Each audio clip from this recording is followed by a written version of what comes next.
আসসালামু আলাইকুম ওয়া রাহমাতুল্লাহি ওয়া বারাকাতুহু। সুপ্রিয় দর্শক, সকলকে জানাচ্ছি অনেক অনেক ভালোবাসা।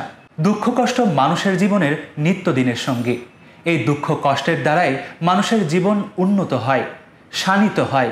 কিন্তু এই দুঃখ কষ্ট কিছু সময়টা মোকাবেলার ক্ষেত্রে মানুষ ভুল পথে চলে যেতে শুরু করে, নিজের চিন্তা চেতনাকে ভুলভাবে গ্রহণ করতে থাকে।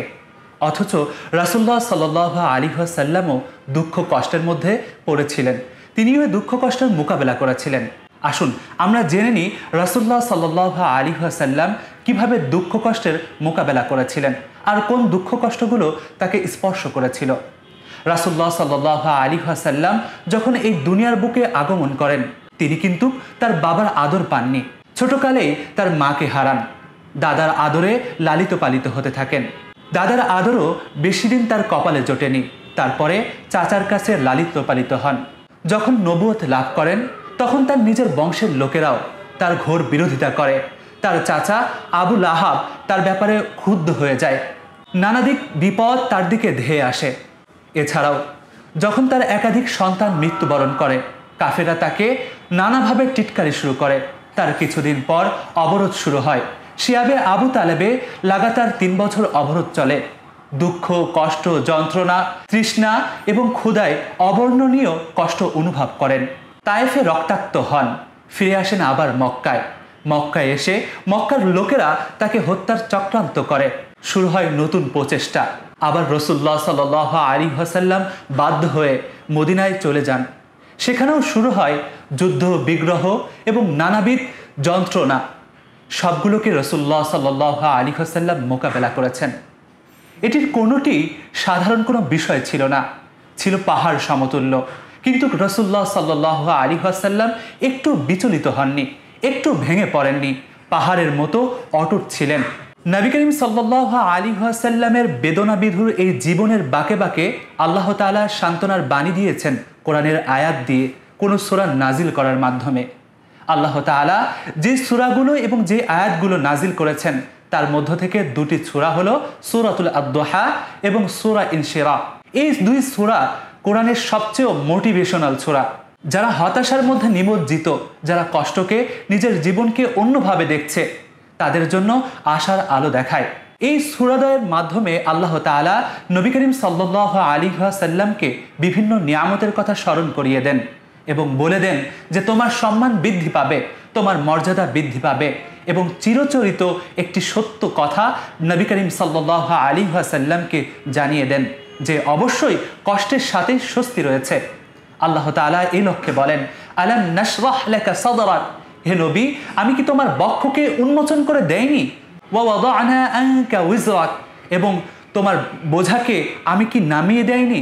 আল্লাযী আনকাযা যাহরাক, যে বোঝা আপনাকে নুয়ে দিচ্ছিল, আপনার পিঠকে ভেঙে দিচ্ছিল। ওয়া রাফা'না লাকা যিকরাক, আমি আপনার সম্মানকে বৃদ্ধি করে দিয়েছি। ফাইন্না মা'আল উসরি ইউসরা, তাহলে অবশ্যই কষ্টের সাথে স্বস্তি রয়েছে। ইন্না মা'আল উসরি ইউসরা, কষ্টের সাথেই স্বস্তি রয়েছে। ফাইদা ফারাগতা ফানসাব, যখন তুমি কাজ থেকে ফারেগ হবে তখন নিবেদিত হবে। ওয়া ইলা রাব্বিকা ফারগাব, এবং তোমার রবের দিকে ফিরে যাবে। এই আয়াতগুলো আমাদেরকে স্পষ্ট করে দেয় যে বালা মুসিবতের সময়গুলো আমরা কিভাবে মোকাবেলা করব, মাইন্ড সেট আপ কিভাবে করব, কি বিষয়গুলো আমরা প্রক্রিয়ায় নিয়ে আসবো আর কোন বিষয়গুলো আমরা ছেড়ে দিব। আমাদের জীবনে যখন দুঃখ কষ্ট আসে, এই সূরাগুলোর মূলনীতি যদি আমরা গ্রহণ করতে পারি, তাহলে সহজেই আমরা পার পেতে পারি। কেননা দুঃখ কষ্ট পার্মানেন্ট নয়, বরং কষ্টের পরে স্বস্তি রয়েছে। ছাত্র যখন সারা বছর পরীক্ষার জন্য প্রস্তুতি গ্রহণ করে, সেটা তার জন্য কষ্ট, কিন্তু যখন ফল প্রকাশ হয় সেটাতে সে আনন্দ লাভ করে। রোজাদার রোজা রাখে, তাতে কষ্ট অনুভব করে, কিন্তু যখন ইফতারি করে সেখানে আনন্দ পায়।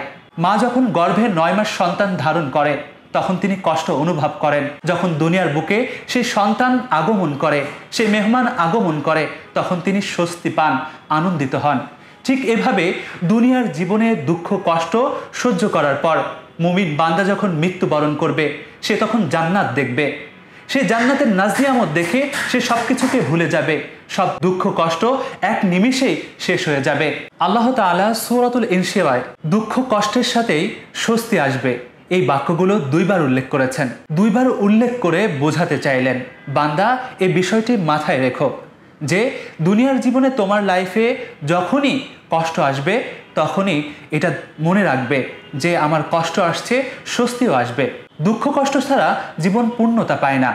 আর যখন আমাদের লাইফে কষ্ট আসবে তখন অবশ্যই আমরা সান্ত্বনার বাণী দিয়ে এটা বলতে পারি যে আমি নিশ্চয়ই যখন কষ্ট অনুভব করছি আমার জন্য আনন্দ অপেক্ষা করছে, আমার পদচুম্বন করবে আমার সফলতা। তাই প্রিয় ভাই, জীবনে দুঃখ কষ্ট আসবে, ধৈর্য ধারণ করতে হবে। হতাশা আসবে, ধৈর্য ধারণ করতে হবে। মনে রাখতে হবে হতাশার ঘোর আধার একদিন নিঃশেষ হয়ে যাবে। অপ্রাপ্তির বিষয়গুলো একদিন প্রাপ্তিতে আসবে।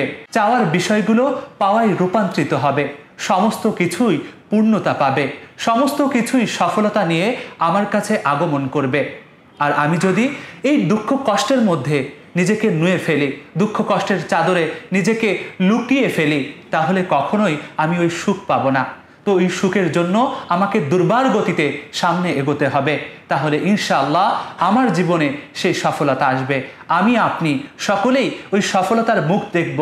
আমার লাইফের, আপনার লাইফে ওই সফলতার বাড়ি পৌঁছে যাবে। আল্লাহ তাআলা আমাদের প্রত্যেককে ধৈর্য ধারণ করার তৌফিক দান করুন এবং সফলতা অর্জন করার তৌফিক দান করুন।